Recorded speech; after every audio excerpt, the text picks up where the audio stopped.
This is Vigilant Liberty Radio News from Independent Journal Review for January 26th.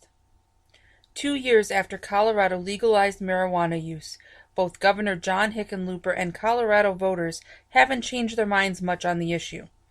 Governor Hickenlooper opposed the marijuana legalization bill when it passed and today calls it a bad idea. A poll of Colorado voters shows 53% would vote for the law if it were on the ballot today, an increase from the 46% who say they voted for the bill 2 years ago. A recent Gallup poll shows a slim majority, 51%, of Americans favor marijuana legalization, down from 58% a year ago.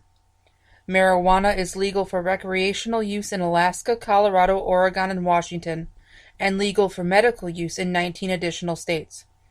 In a handful of other states, marijuana is still illegal, but has been effectively decriminalized if possessed in small amounts. The deadline for the Japanese government to pay ransom to ISIS for 2 prisoners passed this weekend, and ISIS posted a video online showing one of the hostages, Kenji Goto, holding a photograph of the other hostage, apparently beheaded. The video was voiced by a man who claimed to be Goto. Tokyo was unable to confirm the video's authenticity, but Japan's Prime Minister, Shinzo Abe, gave a press conference and reiterated he would not give in to terrorist demands.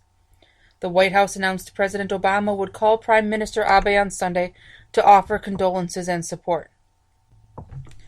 A likely showdown between Congress and the White House over Iran sanctions will be happening in the near future. Senators Mark Kirk, a Republican, and Robert Menendez, a Democrat, have co-drafted a bill that would impose harsh sanctions on Iran with the intent of undermining their nuclear capability. President Obama has vowed to block the bill if it reaches his desk. 11 Democrats in the Senate have co-sponsored the bill, meaning Menendez would only need one additional vote to override any veto if Republicans all vote in favor of the bill. While the Obama administration, backed by the United Nations, defends its work on Iran, Senator Tom Cotton has harsh words for the administration, saying one can only suspect an unspoken entity between the Obama administration and Iran. The U.S. won't impose new sanctions on Iran and will allow it to develop threshold nuclear capabilities, while Iran won't assemble a bomb until 2017. Speaker of the House John Boehner has invited Israeli Prime Minister Benjamin Netanyahu to speak to a joint session of Congress prior to a vote on the bill, which may not happen until March, giving Menendez time to garner more support for the measure. This has been Amy Curtis with your Vigilant Liberty Radio News from Independent Journal Review for January 26th.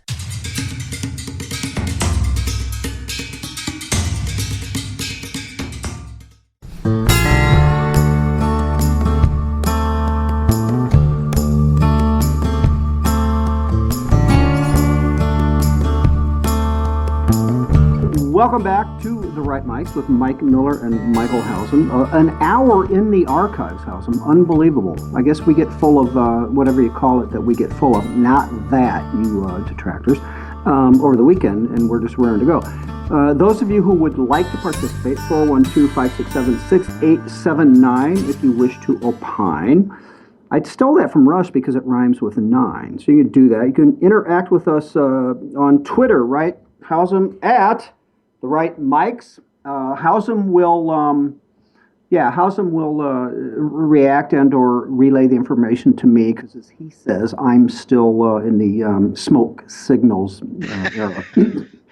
Right. And over the break, by the way, we did specifically get a request to make sure we talked about the marijuana story. I think we should talk about the California gas thing because it connects with the Anwar deal. But I got to tell you about a meal I had last night, Miller. I want to hear about it. Just to start out, man. Was that the one at Morton's? That was the one at Morton's. Yeah, in fact, I posted to life in Hebrew, Chaim, on my Facebook wall. Yeah, I noticed. And listen, before you describe the meal, this, for those of you who don't follow Hausen, and you'd need to, this is what he does, okay? Not only does he, live the great life in sunny Southern California, just to eat in the ribs of those of us, where it's frozen tundra and whatever. Every frickin' thing he does that we can't do here, particularly this time of year, he posts it, including pictures, just to let us know. So anyway, continue, dude. Yeah, well, I didn't post that I was napping poolside yesterday, but I And did I'm proud post. of you for listen. I'm proud of you for not doing that. That actually shocked me when you told me, and I had not seen a picture of the pool through your toes. You know what? I was actually going to do it. I had my phone up with my feet, in the pool in the background and the clear sky beyond it. And I thought, you know what? This will piss Miller off, so I'm not going to do it. I appreciate it. But as I'm sitting there last night enjoying an amazing meal and unparalleled service at Morton's, I thought, yeah, I'm going to go ahead and post this one. Dude, listen, no, seriously, I love Morton's and been to the original in Chicago several times and one here. But please describe for the listeners.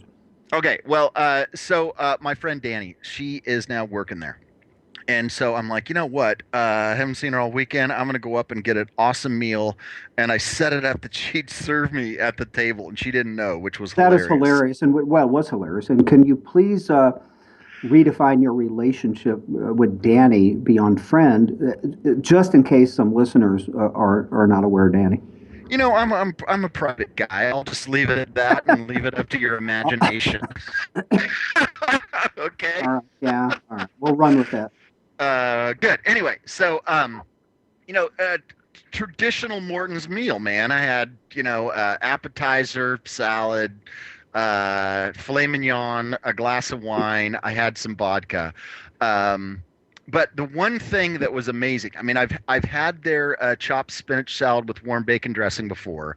I've had their green beans that are sautéed in garlic before. I've had their um, filet mignon before. I've even had the what was it that I had? It was a Excuse me. Rosenblum Estate Zinfandel. I've even had that before. But the Wow. one thing I had never had was prosciutto wrapped mozzarella. I have had that, believe it or not. And I think, dude, it was at Morton's. Was that awesome or what? It was staggeringly good, man. Oh, it was so delicious.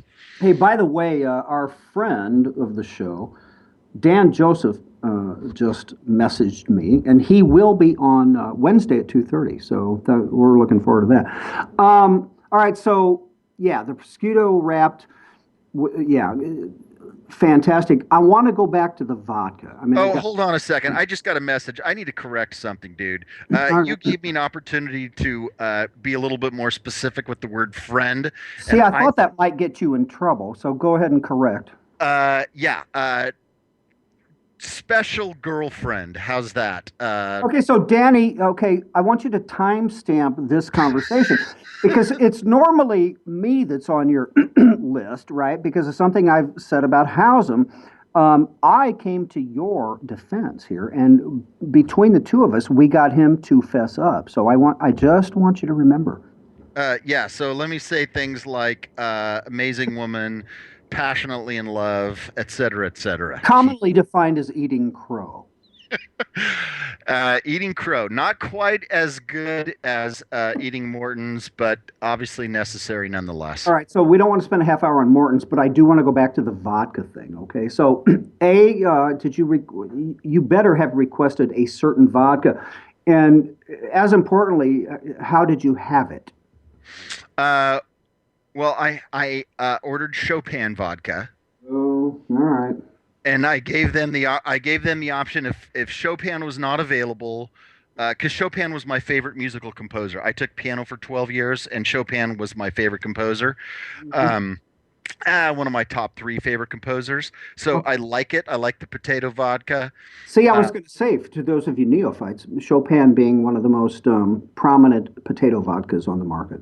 right. And I did say that if they didn't have Chopin, I'd take Tito's, which is an American brand. Yeah. And Uh, then I just had it. I had it up with the twist of lemon in it.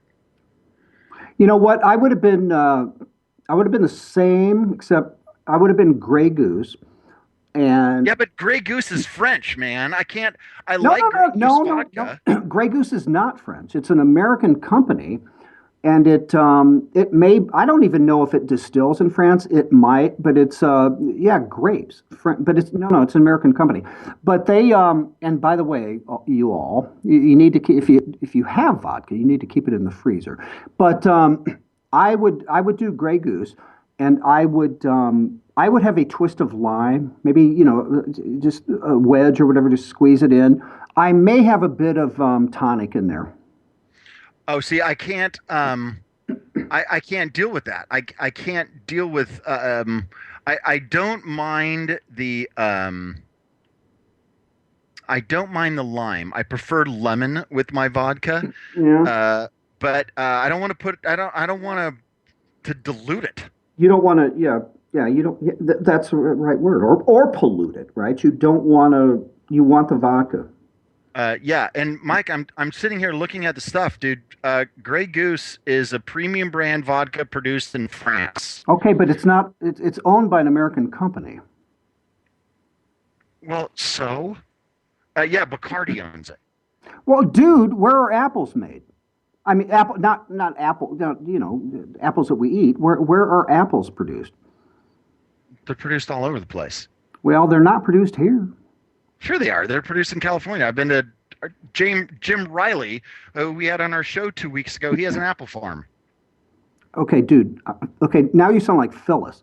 I'm talking about I'm talking about Apple products, MacBooks, iPhones. Oh,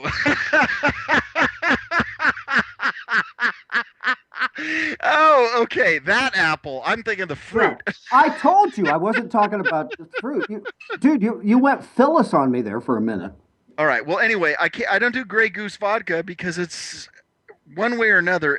It's just a French thing. I don't like the French. All right, so So listen, I'm gonna let this go, but then by that logic, you should not have an iPhone, an iPad, or a MacBook Pro. no, they're not made in France. Phyllis, they're not made in the good old US of A. Yeah, I'm I not. See, here's the deal: is I'm not a Buy America guy. Okay, so it's Uh, just a France thing that you're talking it's just a about. France thing. Yeah, I All mean, right. I'm an as far as international trade and finance goes, I'm an open border guy. I just don't like the But you French. don't want France to get a dime from anything you buy. I don't like. I mean, I've been to France a few times. I enjoy going there. There are things about the culture that I think are fantastic. Given the opportunity to buy almost equally substitutable products, I'd get one from not France. That's not France. Yeah, listen, I've been there. I've only been there once, but I will say in their defense. See, this is why we never get to everything because we're so interesting and get off on tangents. But in their defense, all this talk about, oh my God, they're going to treat you like hell and be condescending and look down there. I was treated wonderfully in France. The only place I was not treated wonderfully, and by not the French, was in the wine country um, by condescending Englishmen. But that's a whole other story for another time. So, Yeah, my anyway, experience in Paris was the people that were treated badly were striking a "Hey, we're Americans, don't treat us like this" pose. yeah, And if I'm in Newport Beach and you're there, hey, I'm from Indiana, don't treat me like this. I'll treat you poorly as well. So yeah, and far be it for me to stick up from the French, but there you have it. All right, so let's get back. I think about an hour and a half ago, we said we were going to talk about low gas prices, falling gas tax revenue, and this is related to what we were talking about, as Michael said about Anwar and the like. Falling gas tax revenue has California lawmakers considering a mileage tax plan. Michael, I'm shocked. Not. Tell us about it, dude. okay, this is fantastic. And it's the article is from San Francisco, which really shocks me. With an increase in electric and hybrid vehicles, along with better fuel efficient vehicles, changing Bay Area drivers' habits are posing a serious problem for state coffers.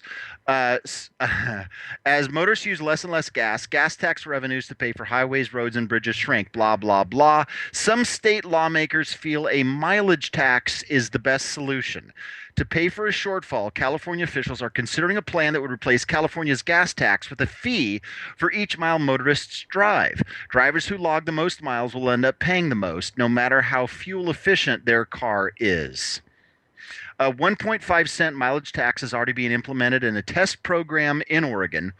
Similar programs are under consideration in Colorado and Washington. The plan has support for detractors across the spectrum, blah, blah, blah.